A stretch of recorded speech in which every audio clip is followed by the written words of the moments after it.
일단 그 글로벌 금융시장에서 그 달러화 강세에 대한 어떤 부정적인 영향들이 계속해서 나타나고 있는 모습입니다.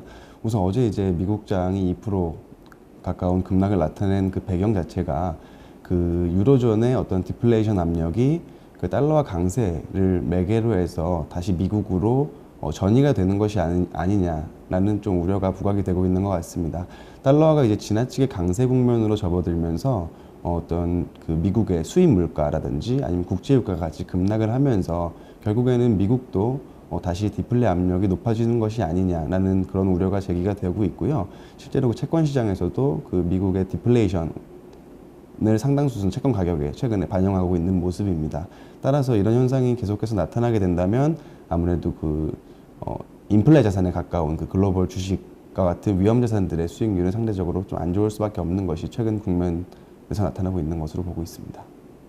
최근에 국내 증시를 지배하고 있는 키워드는 아무래도 그 연준의 그 테이퍼링 종료 이후에 좀 연준이 통화 정책을 어떻게 가져갈 거냐라는 것에 좀 초점이 모아지고 있는 것 같은데요. 이 단기 변곡점은 이제 10월 FOMC가 될 것 같습니다. 그때까지는 아무래도 외국인 입장에서는 한국 증시에 대한 어떤 강한 매수 포지션을 나타내기 좀 어려울 것 같고요. 그때까지는 그냥 횡보 국면을 좀 이어갈 것이라고 보고 있습니다. 다만 지금 이제 대형주 같은 경우에는 하락 강도가 굉장히 심한 상태이기 때문에 저희는 1940포인트를 전후로 해서 좀 단기 바닥을 형성할 수 있을 것이라고 보고 있고요. 그리고 10월 FOMC 이후에 다시 좀 연준의 어떤 경기 부양적인 통화 정책 기조가 확인이 되면 다시 한번 좀 외국인 매수를 기대해 볼 수 있을 것이라고 판단하고 있습니다.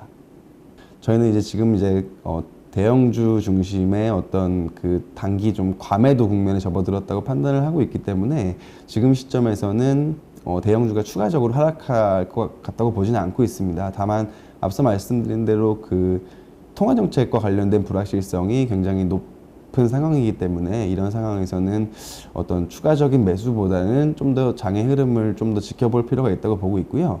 그리고 앞서 말씀드린 대로 10월 FOMC 이후에 좀 연준의 통화 정책이 다시 좀 불확실성이 해소된 시점을 저희는 좀 저점 매수 구간이라고 판단을 하고 있습니다.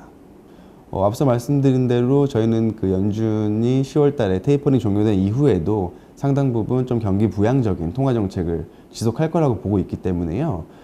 다시 연준의 어떤 이런 통화 정책 방향이 구체화된다면 저희는 11월 달부터 다시 좀 원달러 환율이 진정되면서 원화 강세 국면에 접어들 것이라고 보고 있습니다.